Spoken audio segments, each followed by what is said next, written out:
Think about how much of our job at YC has been decoding VC speak into English. Yes. Any words that aren't yes is a no, but like with all this like extra accoutrements on the edges. If you get an email and it's like lots of words in it, that's a no. Yes.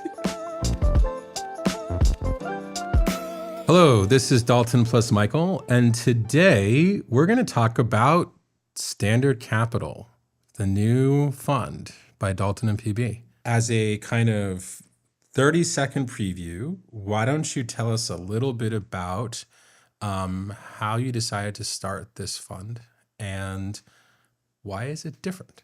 I think to start with, as you know, I give a lot of advice over the years as a YC partner on pivots. Yes. And one of the things I try to do when giving someone advice about a pivot is I try to imagine of all ideas this person can work into the world, where do they have the most unfair advantages?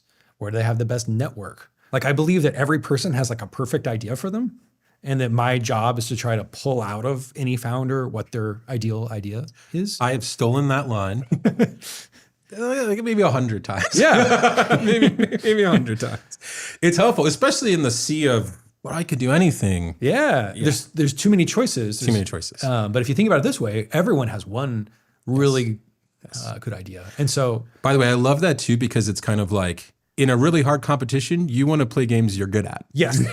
And like the world is a really hard competition. It's like, Yeah. okay. And so this is an idea that I crafted very specifically for this founding team, which is PB, myself, and Brian Berg. Yes. And kind of the idea is to take a lot of what makes YC work at the seed stage and apply it to the Series A. The way I like to explain this is 20 years ago, I raised a seed round. Yep. And when I raised a seed round, I had to get a lead investor. Yep. I had to get a priced round term sheet. Yep. I had to sell 25% of my company. Yep. I had to give up a board seat, and it took 7 months For a seed round. for a seed round. And Michael, let me be honest, it was a miracle. Like I'm so thankful. No, I mean, I really mean this. Yeah. Like when I think back, I'm like, how did I get that done? Like I think I was just lucky, or it was so hard. Yes. When you were doing it coming out of the 01 craziness. Yeah. It was really hard. Yeah. And it was basically a miracle that I got it done. Yep. And so when you compare that to today, where there's YC, the YC invented the safe. Yes. There's this really vibrant ecosystem of angel investors that are used to taking risks on younger founders, on technical founders. Yes. Like it's like totally different. And so a lot of my experience of raising a seed round, not applicable, not relevant in any way to founders. Conversely, I also raised a Series A 20 years ago, and it was like I had to get warm intros to people. I put them in my CRM. I had to go on coffee dates to get to know people and go through this complicated process. Love those coffee dates. I love, you know me, I love it. Coffee dates with random investors. Oh, yeah, that's like, love that stuff. Fill my calendar. And then the crazy thing about the process that I remember, and I'm sure this still stings you, is where you would spend all this time with people over weeks or months, and they would like want to go out to dinner and be your best friend and talk about how great you were. Yeah. And then like, oh, we're definitely coming in. And then they would like pass at the very end. Often silently. They would ghost you. Yes. Or they would be like, oh, this is just a perfunctory, like we're definitely in. And then you would get like the very weird pass at the end after literally months of time and effort. Yes. And it was crushing.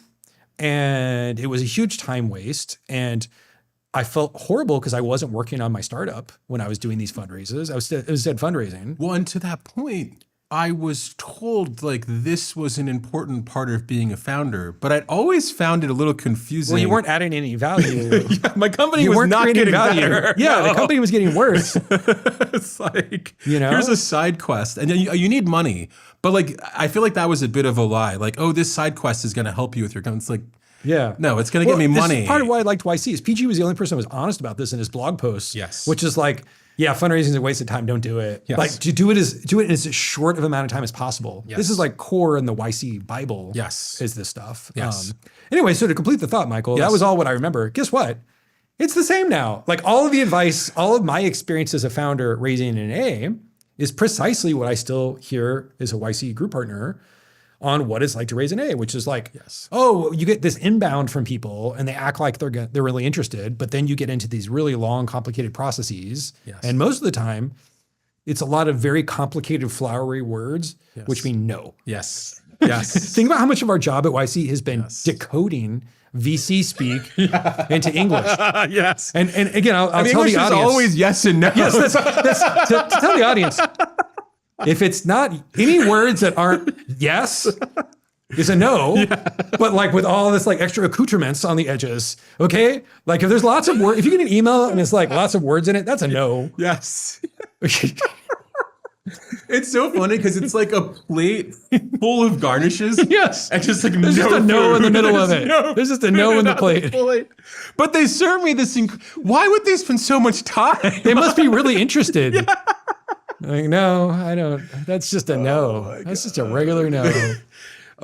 So the process is still awkwardly / maybe needlessly painful. Hey, look, if we want to humanize the investors on the other side of the table, this is just how it's always been done. So I would argue it's sure. I don't think they're evil.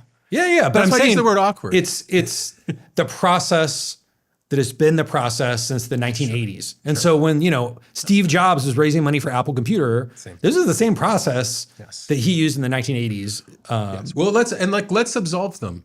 VCs have to go to other investors to raise money. Precisely. And so needless to say, it's a little bit easier, especially if you don't have a stellar track record, to just say, I'm doing it like almost everyone else why would you want to do something different? That's like the worst thing you could do. Yeah.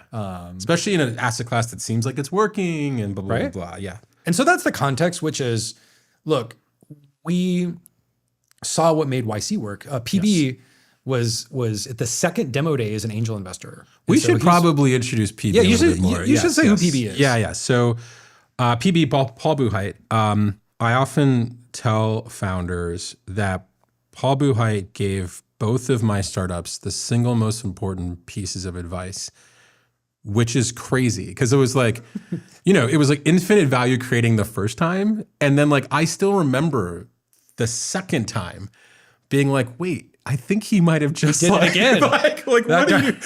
What is happening? He just drops truth bombs on you, Michael. Just dropping a truth bomb. Bang. So Paul was a very early employee of Google. 23. He was number 23. 23. He was an angel investor in a lot of companies, Twitch and SocialCam included. I always respected his style. He's not going to hold your hand and give you like 8 hugs and be like, oh, how do you feel today about the experience of a startup? He's not going to do that. No. But like when you give him a problem, there's like an 85% chance he will give you a better solution than you're going to come up with. And like, he's been doing it for like 20 years. Yeah. I mean, it's one of those things when you meet someone that's really smart, you can just tell that they're just operating with more horsepower. Yes. Like whatever's going on. Yes. He's got a lot of horsepower up there. And so if you can kind of direct him the right way, you're gonna get a nugget. And like, it turns out companies don't need like 100 nuggets. No.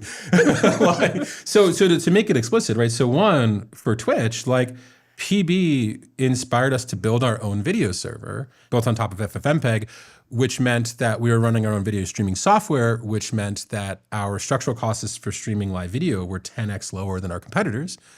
Back then, this is in the days before video ads, so it was very hard to run a video company.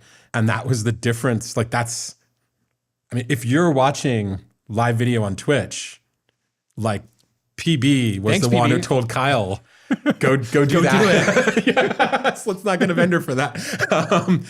And then second, for SocialCam, we had this incredible run where we got about 30 million downloads in 3 months. And PB was basically the one who told us how to kind of measure our viral loops so we could optimize it. And the second time I was Wowzer, like he said something and we were like, no, that's wrong, PB. And then he's like, have you tried it? And then I was like, damn it, PB. Like that's when it clicked. I was like, he got you. It's like we haven't tried it because we're dumb. And then we tried it and it worked. I don't want to go into the details, but it was always very interesting because like I would always think about the what I would call the PB-PG continuum. Like, I think founders, we tell them not to shop for advice, but I think they always shop for advice. You go to different people for different things. I always felt like you go to PB to feel better about your startup. Oh, PG. PG, sorry. Yeah, to feel better about it. Like, you think it's this, but it could be this, right? Yeah. And you'd be like, it could be. Fuck yeah. Thanks, PG. I'm great. PG thinks it can be this. Like, maybe it can be, right? Amazing, right? PB would not give you any of those vibes. Like, he'd be real with you. It's like, I remember with Social Cam, he was like, I will never use your product. That was the first thing he said. I would never use your product, and I would never tell my friends to use your product. And then he gave us the thing that made the thing worth actual money. And so PB was always like, give him your hardest problem. Yeah. And so the fact that you're getting to work with him, and I would say, honestly, the fact that his talents are going to be used on companies that are a little further along, when, your hardest problem is not like, oh, how do I get my first user? Or like, what did this investor say? And like, that's pretty powerful. And he was also known as somewhat of a savant in YC interviews too, which is a great interview. Kind of most of us who've been around for a while learned like our tricks. I remember being in the interview room with PB and like, I just was like, I'm not going to say anything. Yeah, just let him cook. Let him cook. I'm just gonna watch this. I feel out of my depth. Yeah. So I mean, that's incredible. And then you've got your old co-founder joining as well. Brian was, the CTO of iMeme, and he was the CTO of my second company, Mix Me Labs. So we ran a company together for over a decade. Yes. And when I started at YC, I introduced him to Patrick Collison. Okay. He became employee 70 at Stripe. And that's pretty good. He's been an engineer there the whole time, Okay. writing code. He was reporting to the CTO of Stripe. But wait, Dalton, you're starting a VC fund. Why would you need we all know that you need to get Microsoft 365. Microsoft Teams. I've been having to use a lot of Microsoft Teams recently, man. It's not good. It's one package. Why do you need a software developer? Well, I mean, look, we saw what made YC great, which is at its core is it was a software company created by a person that loved software and didn't love people. Just kidding. Didn't love hiring a bunch of people is a nicer way to say it. Yes. Didn't love like a whole bunch of human process. Especially for things that software was good at. So he would, every time there was a problem at YC, PG would build software for it. And a lot of the software that we worked on for all these years can all be traced back to software that PG wrote. Yes. And so I think we're heavily inspired of having software at the very center of things. Okay. Yeah. I think that's such an interesting point. Like, only in hindsight do I really appreciate how different it was at YC, how often we asked, how can software help us? Mm-hmm. And like, coming out of a startup, that felt like a very natural question. But talking to other investors, I've realized that is one of the most unnatural questions. Like, how can software help us? Well, we need to hire these young people so they can scout investors. We need lawyers. We need a lot of investors build side projects and they're vibe coding. I think there's a lot of vibe coding going on now. Yeah. But at its core, if what you're doing is you have an email inbox that comes with warm intros and it's sending you pitch decks, that's not super software centric. Like people have been trying to send me pitch decks and I'm like, no, thank you. Because I'm so trained to read YC applications, right? Like we're all trained to see the information in a very specific format. Yes. And we're very good at it because it's all in the same format. Yes. When I have to parse information on a pitch deck, it's really hard. I think one of the funny things is like y'all are unpacking so many things where I feel like this awkward process has been created around Series A is it's not obvious it makes the Series A investors' lives easier either. Well, I think so much of the classical Series A investor is relationship-based and reputation-based, where a lot of what they do is they have people they trust, and they trust the people that they trust to tell them who to give money to. And that's kind of the business. Again, that's not a great, but that's, at the end of the day, that's the business. It's just sad. Like when I hear that, it's sad because it's like, for better or for worse, especially in a lot of these kind of shotgun processes, like these people don't know each other that well. No, and then it's no big deal. They're just gonna be on your board and they can fire you, right? No big deal. Oh, you're just meeting a stranger and maybe they invest and then they fire you someday. Oh yeah, I'm being facetious again, but look, it's closer to the truth than not. we have a lot of secret stories that we can never tell that we learned at YC around bad board members. Yeah. And what was that quote? This is not my quote, but I remember a founder being like, look, a board member is either a +1, a 0, or a -1. There's only a handful of +1s in the whole world. So try to get a 0. Go for 0. Try to get a 0 board member. And like, if you can get a 0, then at least you don't have the -1s. That wasn't a joke either when that founder was telling the story. It's so hard because I think that like, I don't blame founders for believing that boards can help. What I do wish is that I wish there was a way for a founder to kind of be in one public board meeting. Yeah. Well, for context, Michael, you're on the board of Reddit. Yeah, Reddit and you're Dropbox. on the board of Yeah. Dropbox. Yeah. And like, I just wish I could bring them into one meeting and then be like, well, this is This is gold, state of the right? art. Like, this is like, if this is winning, like, what are you going to have? Yeah. And if this isn't winning, what are you going to have? But let's be clear, everyone's searching for an oracle. If you present anything in an oracle-like shape, well, the board will make phone calls for you. We'll recruit your executives. And it's just so sad when people realize like there's no oracle. Like you just kind of have to figure shit out. Yeah. They don't have the answers. No. Yeah. The best an oracle could do is probably tell you don't quit. Yeah, that's true. That is actually the best advice. Yeah. Is keep going. Yeah, keep going. Tomorrow will only be as painful or less painful as today, most of the time. Yeah, that's actually really good advice, you know. Okay, so you're starting this new fund. Yeah, so let me just tell you the actual features. That seems because we're dancing around. Here's the features. How is it different? Number one, you're going to apply on our website. We're creating an application process just like we had at YC, which has been the thing I've been working on all these years. Yes. And so you won't need a warm intro. It'll just be a website. Anyone in the world can apply. Put yourself in the mindset. We've seen founders invest easily a month in creating a deck, editing a deck, that no one practicing reads. a deck. And the deck is bad. So it's like, hey, I shouldn't say, I'm basically often the first draft of decks we see could use some improvement. Yes. Is that a Really bad. But in the end, it's not for lack of effort. No. Decks are hard. Decks are hard. Decks are hard. And this isn't like the job, which is like making your users better off. Yeah. So how long should it take to file an application? Hour or two. Yeah. Just like, for a lot of the YC people that get into YC, they spend like an hour on the app, sometimes less. How many founders have you talked to? They're like, I applied the day of the deadline, 15 minutes before the deadline came due, and then we got in. Especially for YC that's so early stage, right? For some extent, there is a little bit of less is more. Yeah. Right. Like there is a little bit of like, if this is early stage and you have a 50-page deck, like what could you... It's pretty much all downside, man. Okay, so one, there'll be an application. Great. And so the whole point is to have the time cost to a founder to be minimal. Yes. So the downside is minimal. Yes. No one will know you applied. Yes. You spend an hour or two filling out the application. And then the upside is great, you get money fast. Yeah. Okay. Okay. Here's some of the other features. Number two, the reason it's called standard capital is that we're creating a standard Series A term sheet. YC created the safe, and it's just on our website. Whoa. So I don't have to spend $250,000 with my lawyers? Well, they might still try to bill you. But what's cool is you can anyone in the world can go look at the safe document and know what the terms are before you talk to any investors.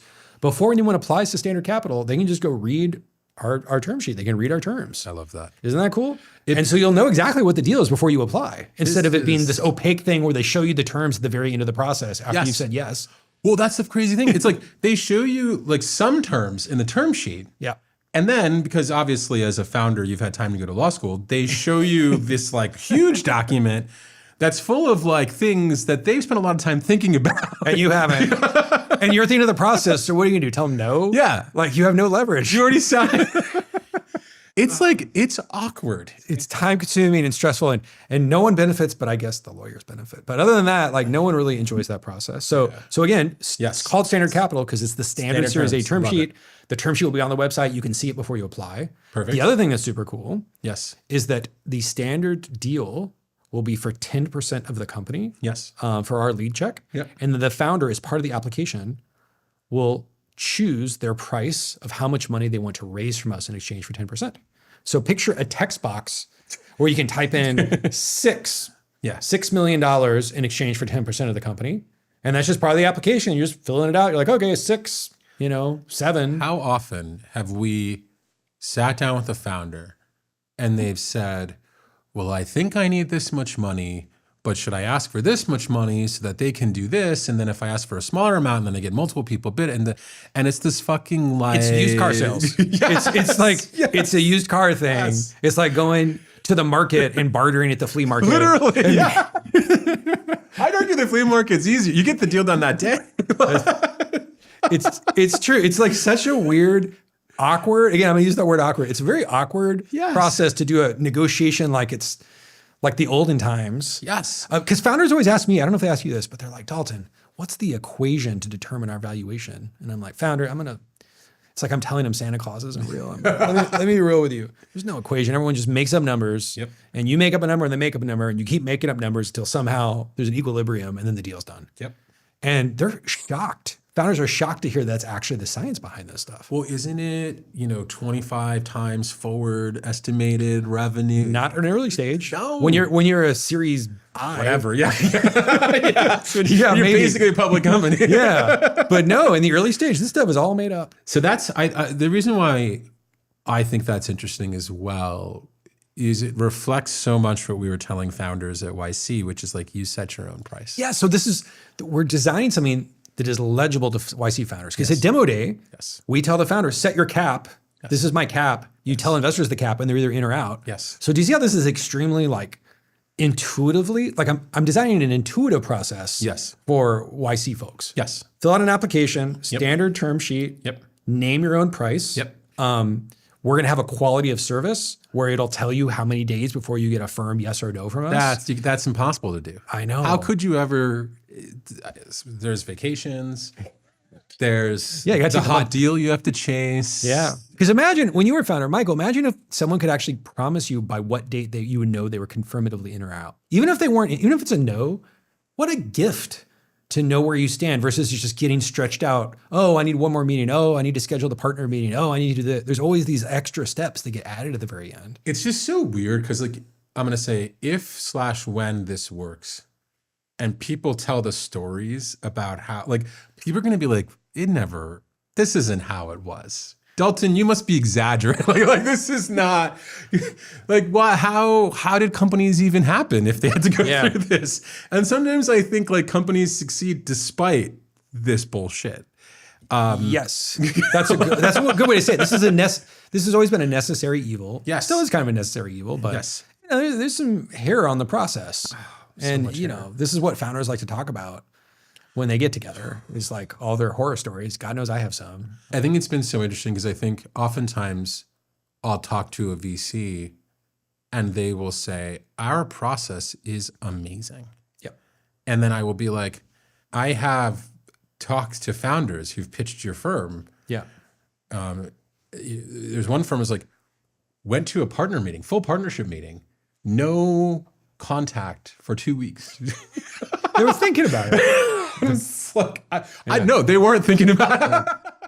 But it's almost they're blind. Again, like to lightly defend investors, I think that there's no upside for anyone ever telling you to your face they don't like your process and that they don't appreciate it. And so both sides want to preserve optionality. Because if you're a founder, you're like, I don't like you and I don't like your process and I'm mad at you. What? I would never advise a founder to tell an investor that. It's all downside. And so I genuinely think some of these folks aren't aware of how much psychic damage they inflict on people. So here's the thing. Let's say I'll give you that. Enough of these people were founders. Yep. They know. Those people know in their heart. I think the game is the game. And again, I'm sure there's people out there that are like, oh, well, the YC process frustrated me. What I would say about YC though, is we always had a date we would tell you on the website when you applied where we would send you a no or a yes. You know what it reminds me of? This is a government aside. When Obama was running for president in 2008, one of the things that was said was that organizing the campaign was almost a test for how effective he would be as president. And I think that like the VC industry has kind of internalized this idea where it's like how you organize your fundraise and how you do these kind of like mind games is like a test on how good of a founder you're going to be. Yeah. And I think that like, that's maybe the idea I want to attack. Like, I don't actually think that's true. And I think that, and we've spoken about this at YC, like perhaps as the need for capital reduces, as AI becomes more and more powerful, I think that investors are going to have to kind of rethink this math. Because like, if the need for capital halves and these processes stay this awkward, you know, I'm working with a company that's doing $8 million in revenue and they're profitable, and they're like, maybe we should raise a Series A, maybe we shouldn't. Yeah. And, you know, especially if it seems high pain, especially if it seems maybe not likely to succeed or have negative reputational damage. Like if you go and raise and your fundraise fails, the VCs just tell each other. Like they basically just talk all day about who's raising and what's going on. Yes. You actually take damage. You do. If you try to raise and it doesn't work. Well, and we have to advise founders. It's like, you got to go away for 6 months. Yeah, you can't and do new shit. And like, let's talk about community. So you invested in the company. So if you think about why YC really worked, you go look at the first batch that Justin was in. Yep. And that Sam Altman was in. Yep. And it was just like 6 companies. Yep. You know, and with the benefit of hindsight, those were some of the most important people in the world. Yep. And those people had a good experience and they told other people about it. Yep. And that ultimately the reason someone wants to be a part of YC is to opt into being a part of the community and the other founders. It's not just the advice from the partners. That's only a small part of it. Yeah. It's kind of like joining the club. Yes. And so the community aspect is the following, and this is, you know, kind of bold. Yeah. Number one, we're not going to take a board seat. Yep. Founders don't want someone who might fire them. It's weird to be begging for money from someone that might fire you. Yeah. Very, very awkward situation again. And you don't really have time to get to know them well. No. Certainly not to pressure test your relationship. No. And again, there's great board members out there. I'm just saying it's a tricky situation. Yes. And instead of just saying, well, we're not going to take board seats, whatever, we're actually going to create these subgroups, kind of like group office hours at YC, where the founders will bring them together once a quarter, so once every 3 months, and they will present their company metrics and their board update type things and their biggest problems to each other. And so it's almost like this group therapy thing. You're very familiar with, I mean, at YC, if anyone that's a YC alum will be familiar with group office hours. Yes. Believe it or not, PB invented group office hours. I didn't know that until he told me that. Yeah. And the idea is, look, man, let's be real. Who do you respect more? Other people operating companies in the trenches that are actually dealing with problems in real time, or people who just kind of repeat stories they hear from other investors or what have you. It's tricky. And the way I think about this, man, is Zuck has infinite resources for Meta. He could get advice from anyone in the world. Think about it. He could call someone and get them on the board of Facebook. Yep. Who does he choose to put on his board, and who does he get advice from? Founders. Tony from DoorDash. Yep. Brian from Airbnb. Yep. Drew from Dropbox. Yep. Are all directors of Facebook. And you know, we know this from behind the scenes. That's actually who Zuck has been consulting with on how to run Facebook, as well as the AI strategy. And who did he bring in to run the whole Facebook AI strategy? The other founder. Yeah. and these are all YC people. These are all people that we know. Yes. And so I really think that is just such hard proof that ultimately the best advice you're going to get from as a founder is from other founders and from peers that you respect. And so to the extent Standard Capital is about curating this peer group and creating a structured way for these peers to help each other. Yeah. I think it's actually just a better product. If we think of this in terms of a product, I want that, wearing my founder hat, I want to be a part of that thing, and I don't want a board member. You don't want a recently graduated MBA who's picking up their first couple of companies while their VC firm is testing whether or not they're going to be good or not. And again, those are very nice people, and I like them, and I would love them to great people help in some way. But come on. As a founder, that's not who you're gunning for. Like that's not your dream situation of who you want advice from.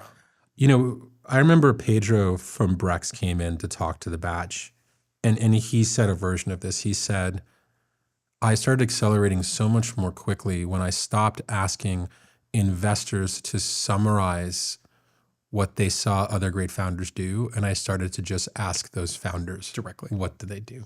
Most people going to YC, they're coming out of college and they have a peer group that's like this, and then you just give them this peer group that's like, yeah, we all want to make the next Google. Yeah. That's different. Like, you know, like you just up-leveled everyone's ambition. We've talked about this for years. Like, the same thing doesn't quite exist for later stage folks. Think about it. We're curating the peer group of AI builders that have product market fit. Like, right? Like that's the bar to get in to this is you have to have PMF. Yeah. That's like pretty cool. There's not, that's a much that's a much more rare thing. Because think about how many of the really successful folks we know, they don't even have, they have their peer group from the batch, but people are at different levels of success. Okay. Yes. This is like, whoa, these people are all on my level. I think that's pretty powerful. And again, I'm super excited that we get to power this for people. A lot of times when I have conversations with investors, I think that they overvalue the money they're giving and they overvalue their personal advice. What I like about this is like you're creating a structure where you're almost forced to not overvalue this. Like you're almost forced to create value not in those areas. Exactly. Yeah, we're happy to give advice, but this is the value prop is not we're the best advice givers. Yeah. That's not the value prop at all. No, right? No. And the value prop isn't like, like the company with the biggest check always wins, because it's fucking never true. The other thing I feel like we learned from YC is PG is deeply anti-zero-sum thinking. Mm-hmm. And so the zero-sum way to think about startups is there's only one good startup that started every year. Yeah. And that if you don't fund that one startup, you're bad. Yes. And he had real issues of skepticism around Y Combinator when he started it, because they were like, oh, you're just going to fund all the bad startups. Great model. This is the worst idea. Like a lot of people were like, you should just give up, man. You're going to build a baseball team with all the worst baseball players. Like you're selecting for bad companies. Are you nuts?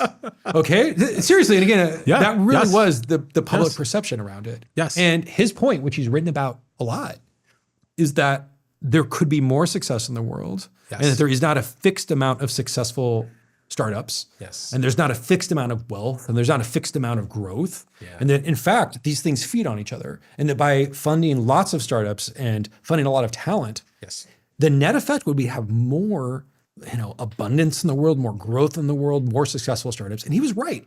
Yes. Because it's not like if PG wouldn't have funded those early companies, they would have gone on to work without YC. Many of them wouldn't have been companies. Twitch, like none of giving us money. Reddit wouldn't exist in Twitch. There's not a parallel universe where they didn't do YC and some other investor funded those companies. Yeah. With this kind of non-zero sum thinking, we need more software companies. Yes. So my thesis is that there's going to be a lot more big companies than there ever were. Not one or two a year, there's going to be more. Yes. My thesis is also, I think that a lot of the VC firms will be fine. Yeah. And that us funding more great founders. YC didn't kill the rest of the startup ecosystem. Basically, I think us funding more great founders is going to create more abundance and wealth in the world. Yeah. And this isn't zero-sum thinking. And it's actually disappointing how zero-sum thinking is pervaded You're so a lot of this industry. Especially because you're not seeing something profound. Like this kind of positive sum thinking is why tech exists. It's literally why this stuff works. Yes. And so I think it's so awesome to be able to basically get more people funded and to have them have a really fast process. Yeah. And I don't think that necessarily means that there's gonna be negative side effects to other folks. I think it's just gonna be great. So this thing's kicking off. I think the last thing that I loved when you described this to me is, like any software startup, this is the MVP, but you got to get out there and figure out what needs to be built next. And I think that's kind of the exciting thing, is that I remember we always used to say at YC, we want to try to earn our 7% every year. Yeah. And so we were trying to make the product better. Yeah, and we did. Every year. It was a lot better. I mean, I think we could objectively... And so I love that you're kind of bringing your stat spirit into this. Exactly. Because think about it. We're using the AI tools themselves to write the code to power this thing. Yeah. We are intentionally trying to use AI in every decision we make. I don't know. We're like treating ourselves as guinea pigs to kind of create an organization of the future and how we operate, and to be self-similar with our own portfolio companies. It's how you would do this if you were operating in the new technology paradigm, you liked software, and you liked founders. Which all dovetails back to the original point, which is of all things I could work on, like of the entire universe, what should I be doing to give myself advice, to give myself office hours? This is pretty much it. And and same with PB and same with Brian. It's on the nose. So as a last thing, how do people find you? standardcap.com. Probably there'll be a link next to this video when we talk about it. And there you go. There'll just be an application, and it'll all be documented and super transparent. Okay. And the first 10 people who apply get $10 million each. From Michael. I like what you did there. Dalton, great chat. All right. Appreciate it. Thanks, Michael.